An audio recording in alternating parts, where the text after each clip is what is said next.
छत्तीसगढ़ में अब धीरे धीरे नक्सलवाद खत्म होते जा रहा है। सुरक्षा बलों की लगातार कार्रवाई के चलते अब नक्सली पीछे हटते जा रहे हैं। इसी का नतीजा है कि अब देश में सबसे अधिक 12 नक्सल प्रभावित जिलों की संख्या घटकर 6 हो गई है। केंद्रीय गृह मंत्री अमित शाह ने खुद सोशल मीडिया में पोस्ट कर इसकी जानकारी भी दी है। वहीं अब नक्सलवाद को लेकर एक बार फिर सियासत शुरू हो गई है। मुख्यमंत्री विष्णुदेव साय ने नक्सलवाद को लेकर कांग्रेस पर निशाना साधते हुए कहा कि पूरा देश और राज्य जानता है कि किसके शासनकाल में नक्सलवाद फैला और किसके शासनकाल में नक्सलियों के खिलाफ मजबूती से लड़ाई लड़ी जा रही है। वहीं पूर्व सीएम भूपेश बघेल ने भी पलटवार करते हुए कहा कि 15 सालों की बीजेपी सरकार में नक्सलवाद पर कोई ठोस कार्रवाई नहीं हुई है। वहीं आज छत्तीसगढ़ सरकार ने नई नक्सल पुनर्वास नीति लागू कर दी है।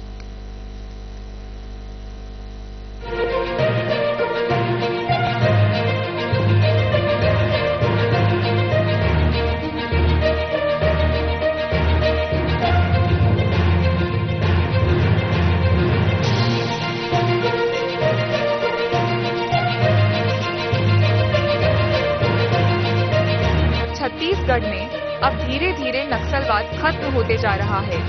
सुरक्षा बलों की लगातार कार्रवाई के चलते अब नक्सली पीछे हटते जा रहे हैं।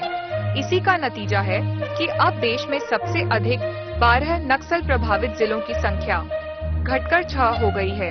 केंद्रीय गृह मंत्री अमित शाह ने खुद सोशल मीडिया में पोस्ट कर इसकी जानकारी दी है। वहीं अब नक्सलवाद को लेकर एक बार फिर सियासत शुरू हो गई है। मुख्यमंत्री विष्णुदेव साय ने नक्सलवाद को लेकर कांग्रेस पर निशाना साधते हुए कहा कि पूरा देश और राज्य जानता है कि किसके शासनकाल में नक्सलवाद फैला और किसके शासन में नक्सलियों के खिलाफ मजबूती से लड़ाई लड़ी जा रही है।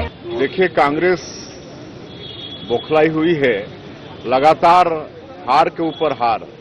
विधानसभा में बुरी तरह से पराजित हुए, लोकसभा में पराजित हुए, अभी नगरीय निकाय और पंचायती राज के चुनाव में पूरा क्लीन स्वीप हो गए। तो बौखलाहट में लोग उलझुल बोल रहे हैं। ये तो पूरा छत्तीसगढ़ और देश जानता है कि किसके राज्य में नक्सली फले फूले और किसके राज्य में नक्सलियों के साथ मजबूती से लड़ाई हो रही है। वहीं पूर्व सीएम भूपेश बघेल ने भी पलटवार करते हुए कहा कि 15 सालों की बीजेपी सरकार में नक्सलवाद पर कोई ठोस कार्रवाई नहीं हुई। सबसे ज्यादा घटनाएं पिछले जो 15 साल की भाजपा की सरकार रही है उस समय होता था। सारे पत्रकार यहाँ बैठे हैं, सबका बैग तैयार रहता था कि कब हेड ऑफिस से फोन आएगा और सामान लेके तुरंत हमको बस्तर निकलना है। चाहे कैमरामैन हो चाहे वो एंकर हो, सबके बोरिए बिस्तर एक बैग तैयार रहता था। आज वो स्थिति नहीं, हमारे शासनकाल में स्थिति नहीं। कहीं भी जाते थे तो पहला प्रश्न नक्सली को होता था छत्तीसगढ़ के मामले में, चाहे प्रदेश स्तर पे हो, चाहे राष्ट्रीय स्तर पे हो, चाहे अंतर्राष्ट्रीय स्तर पे हो। लेकिन हमारे शासनकाल में कभी किसी पत्रकार को याद आ गया तब कहीं जाके आखिरी में कोई सवाल नक्सली से संबंधित होता था। तो ये अंतर आया था पिछले 5 साल में। वहीं आज छत्तीसगढ़ सरकार ने नई नक्सल पुनर्वास नीति लागू कर दी है।